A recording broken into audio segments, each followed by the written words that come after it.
Na-trade na si Jimmy Butler sa Golden State. Tanong una, ayaw pa niya mapunta doon dahil hindi siya pipirma. Natakot siguro sa sinabi ni Draymond Green na baka ipadala siya sa Toronto Raptors.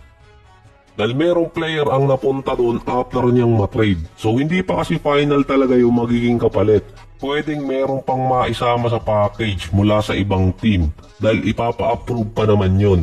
Ang kasama sa usual package ay si Wiggins, Schroeder, Kyle Anderson at first round pick. I-retain ng Miami si Kyle Anderson, mapupunta si Schroeder sa Jazz, napakomment-comment pa kasi siya about sa deadline, ayan tuloy nasama ka. So maraming teams ang nasama sa trade para ma-accommodate yung kontrata ni Butler. Sabi nila panalo yung Miami sa trade, panalo naman talaga kasi sila dahil naalis na si Jimmy Butler. Hindi napunta sa gusto niyang team. Pumayag din si Butler na pumirma ng 2-year contract sa Golden State na void na yung kanyang player option. Toxic na sa toxic si Jimmy Butler pero meron silang step doon na pangbalanse. Meron ding Draymond Green na mas toxic pa so magsalpukan silang dalawa doon dahil sa dulo sasabihin lang din naman ni Draymond hindi nila kailangan si Butler kung sakaling magtampo ulit. Yung post ko kanina sa FB na panalo pa rin naman yung Golden State sa trade pagdating ng off-season until next year kasi wala na silang choice, ayaw na ni Kevin Durant bumalik sa kanila. Baka mag-away pa silang dalawa ni Draymond. Actually, pareha silang panalo sa trade na yon. Magiging talo lang doon ng Golden State dahil si Mike Dunleavy ang GM nila. Hindi ko lang sure kung makakapitalize nila yon pagdating ng off-season. Pagkapirma kasi ni Butler, merong pa rin maiiwan sa Golden State na $21 million sa first tax apron at $33 million sa second tax apron. Nung nandun pa si Wiggins, Anderson at Schroeder, nasa below 10 million na lang sila sa second tax apron para sa 2026 season. Sasagad sila sa limit. Na-retain nila si Kuminga, Moody, Trayce Jackson-Davis at Brandon Podziemski. Nasa kanila pa rin yung apat na young core dahil ang gusto ni Steph hindi ma-trade yung mga future asset pa nila.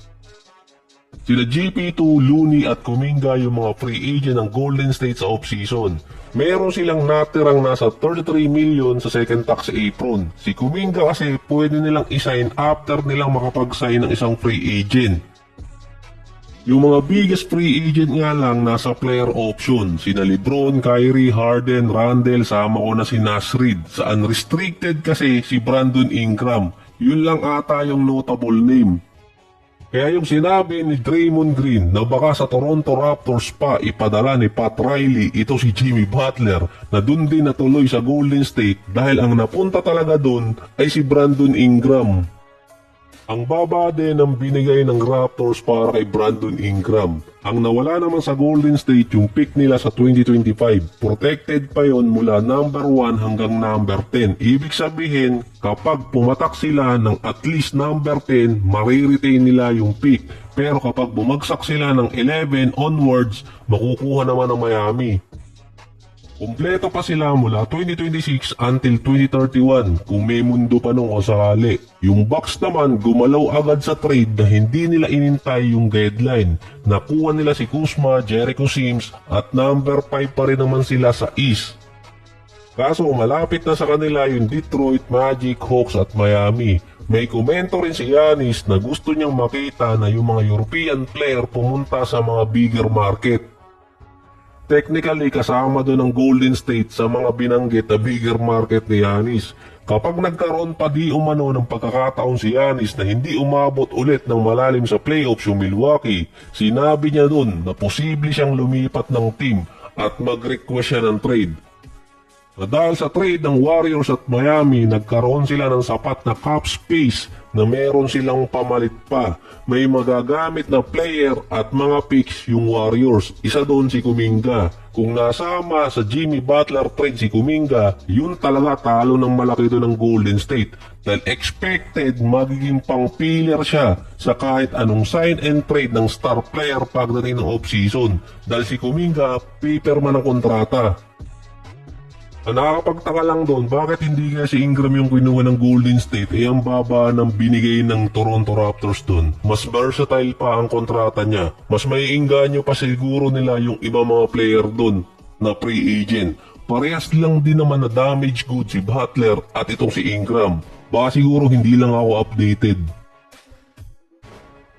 Si Dalton Knecht na trade na papuntang Hornets kasama si Cam Reddish at 2031 unprotected first round pick na merong pang swap ng pick sa 2030. Akala ko nagtitipid ng mga picks itong Lakers na ayaw nilang ipamigay. Sa technicality kasi mas marami pang pinamigay ng mga picks ang Lakers sa trade sa Hornets kumpara sa Luka trade.